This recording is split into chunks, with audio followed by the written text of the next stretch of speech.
Membunuh kucing akan kena bala. Mengapa banyak orang tua melarang kita menyakiti kucing? Apakah ini hanya nasihat atau ada konsekuensi yang jauh lebih serius? Di Indonesia, ada keyakinan yang mengakar, sengaja atau tidak, akan membawa bala atau kutukan seumur hidup. Kisah ini bukan hanya cerita rakyat biasa. Ini adalah peringatan yang telah diwariskan turun-temurun. Mari kita telusuri asal-usul mitos ini dan apa saja bentuk bala yang dipercaya akan menimpa pelakunya. Kucing telah lama dihormati di berbagai kebudayaan, dari Mesir kuno hingga Asia Tenggara. Dalam konteks Islam yang kuat di Indonesia, kucing juga memiliki tempat istimewa.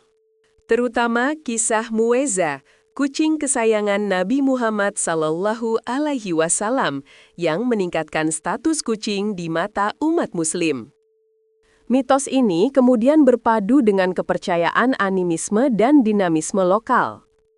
Kucing dianggap sebagai makhluk penyeimbang, bahkan sebagai penjaga gaib yang melindungi rumah dari roh jahat. Beberapa versi menyebutkan bahwa kucing membawa roh leluhur atau memiliki koneksi spiritual yang kuat. Ketika seseorang membunuh kucing, mereka tidak hanya membunuh hewan, tetapi merusak keseimbangan kosmik. Bala yang paling umum dipercaya adalah kemiskinan mendadak dan rejeki yang seret. Bisa juga berupa penyakit misterius yang sulit disembuhkan oleh tabib maupun dokter. Salah satu bentuk bala yang paling terkenal adalah kesulitan mendirikan rumah atau memperbaiki atap yang bocor. Mitos ini sering diceritakan dengan unsur balas dendam. Roh kucing akan menghantui si pembunuh. Cerita-cerita lisan dari desa-desa seringkali menguatkan mitos ini, menceritakan nasib buruk tetangga yang pernah membunuh kucing. Bahkan ada ritual khusus yang harus dilakukan untuk menebus dosa membunuh kucing. Pelaku harus mengubur kucing tersebut layaknya manusia, bahkan ada yang menyuruh membuat peti mati mini.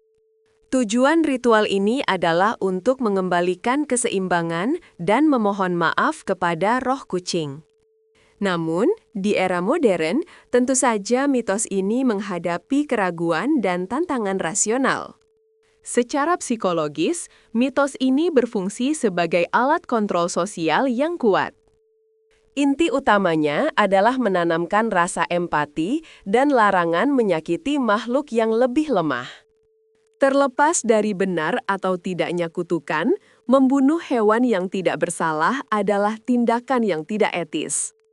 Di Indonesia, perlindungan hewan juga diatur oleh undang-undang, meskipun penegakannya masih lemah.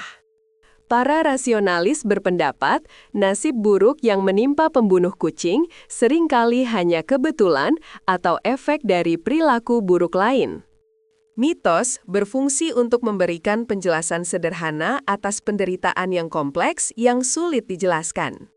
Secara ekologis, kucing sangat penting, terutama dalam mengontrol populasi hama seperti tikus di pedesaan. Meskipun demikian, isu overpopulasi kucing liar juga menjadi tantangan besar di kota-kota besar Indonesia.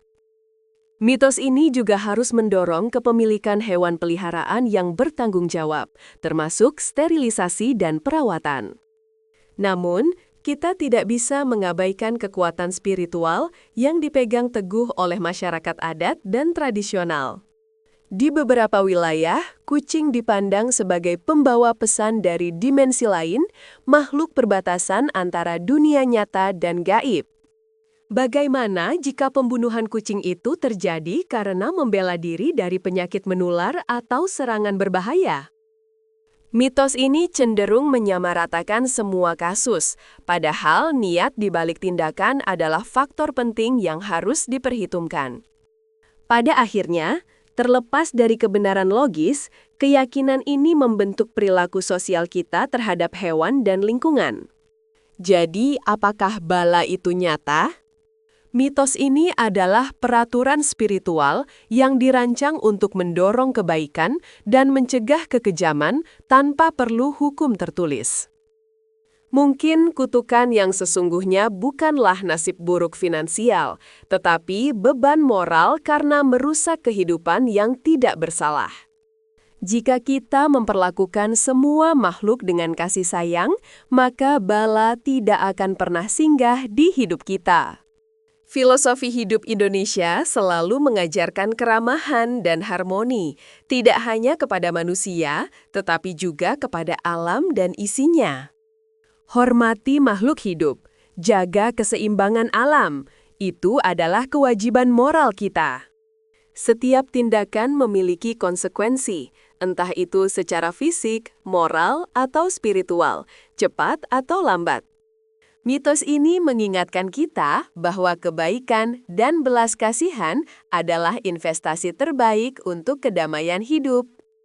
Mari kita jaga warisan kearifan lokal ini, bukan karena takut kutukan, tetapi karena rasa kemanusiaan dan empati universal.